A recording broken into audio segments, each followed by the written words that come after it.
এই কুরবানি হচ্ছে কেউ ফ্রিজের জন্য, কেউ রাজনৈতিক কুরবানি, কেউ সামাজিক কুরবানি। তো নামাজও রাজনৈতিক নামাজ, সামাজিক নামাজ, বতরে নামাজ, সিজনওয়ারি নামাজ, বিয়াই নামাজ। এরপরে আপনার সামাজিক নামাজ, এরকম বহু নামাজ আছে। কুরবানিও এরকম রাজনৈতিক কুরবানি। এইবারে যদি বড় কুরবানি না দেয় তো কেমন হবে? আর একটা হলো সামাজিক কুরবানি, ও 1 লাখ টাকার কুরবানি দিছে, আমি 2 লাখ টাকার দেব। কার চাইতে কে কত বড় গরু কিনতে পারে চিন্তা করে আমার বড় গরু কিনলে আমার ক্রেডিট বাড়বে। সে ক্রেডিট বাড়ানোর জন্য বিরাট বড় কুরবানি দেয়। আল্লাহ বলেন না না, তা হবে না। অনুসুখী কুরবানি আমি আল্লাহর জন্য, সালাত আমি আল্লাহর জন্য হবে। এরপরে আমার বলেন মাহিয়া, আমাদের জীবন হবে আল্লাহর জন্য, আল্লাহর জন্য, আল্লাহর জন্য আমাদের জীবন হবে। একবার জোরে বলা যাবে কি মারহাবা? লা ইলাহা ইল্লাল্লাহ, লা ইলাহা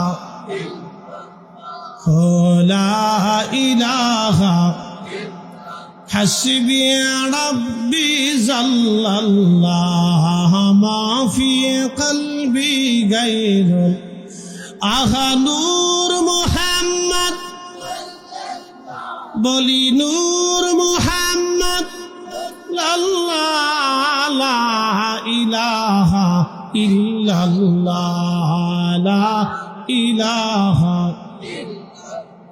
لا إله ইল্লাল্লাহ মুহাম্মাদুর রাসূলুল্লাহ সাল্লাল্লাহু আলাইহি ওয়াসাল্লাম। আমাদের জীবনের সব কিছুই আল্লাহর জন্য হবে, সব কিছু আল্লাহর জন্য হবে, সব আল্লাহর জন্য, সব আল্লাহর জন্য। এজন্য আমরা ওলিদেরকে ভালোবাসি আল্লাহর জন্য। আসতে হলো কেন? জোরে বলেন, আরো জোরে বলেন।